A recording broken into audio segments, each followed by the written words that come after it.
സുല ലൈഫിലേക്ക് എല്ലാവർക്കും സ്വാഗതം. അങ്ങനെ അജിങ്കയുടെ നാട്ടിൽ നിന്ന് എല്ലാ വർഷവും മാങ്ങ കൊണ്ടുവരാറുണ്ട് കേട്ടോ. കുറെ ഇപ്പതേ മാങ്ങ വന്നു തുടങ്ങി. ദേവഗഡ് കൊണ്ടുവന്നേക്കാണ്. ഇപ്പതേ 5 പെട്ടി കൊണ്ടുവന്നുണ്ട്. ഈ പായ് വരുന്നേ ഉള്ളൂ അവിടെ. അപ്പൊ നമുക്ക് എങ്ങനെയുണ്ട് തുറന്നു നോക്കാം. ഇന്ന് കാലത്ത് ബസ്സിൽ വന്നേ ഉള്ളൂ. അജിങ്കയുടെ അവിടെ അവരുടെ അമ്മയുടെ ഫാമൊക്കെ ഉണ്ട്. അമ്മയ്ക്ക് അവിടെ അവരുടെ നാട്ടില്. അപ്പൊ അവിടുത്തെ മാങ്ങയുണ്ട് കേട്ടോ. അപ്പൊ അവരുടെ അമ്മ ഇപ്പൊ നാട്ടിലെ അമ്മയച്ഛനൊക്കെ. അപ്പൊ അവിടുന്ന് അവര് ബസ്സിൽ അവിടുന്ന് വരുന്ന ബസ്സിൽ കൊടുത്തു. എന്തൊക്കെയാ നമ്മള് സ്വർണ്ണപ്പെട്ടി തുറക്കണ പോലെ കണ്ട എനിക്ക് മാങ്ങ നോക്ക്. മാങ്ങ മക്കളെ, മാങ്ങ നോക്ക് മക്കളെ, മാങ്ങ. ഇത് മുറിച്ച് ടേസ്റ്റ് ചെയ്തിട്ട് എങ്ങനെയുണ്ട് ടേസ്റ്റ് എന്ന് പറയാം. ഇങ്ങനെ മാങ്ങ ചെത്തി എങ്ങനെയുണ്ടെന്ന് നോക്കാം നമുക്ക്.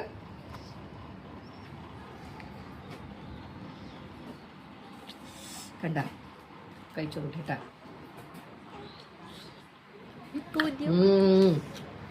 നല്ല മധുരണ്ട്. എന്ത് ടേസ്റ്റ് എന്നറിയാം. വായിലെ വെള്ളമാണ് തെറിക്കണം, മാങ്ങയുടെ വെള്ളമാണ് തെറിക്കണമെന്നുണ്ട്. അത്ര ടേസ്റ്റ് ഉണ്ട്. Okay bye.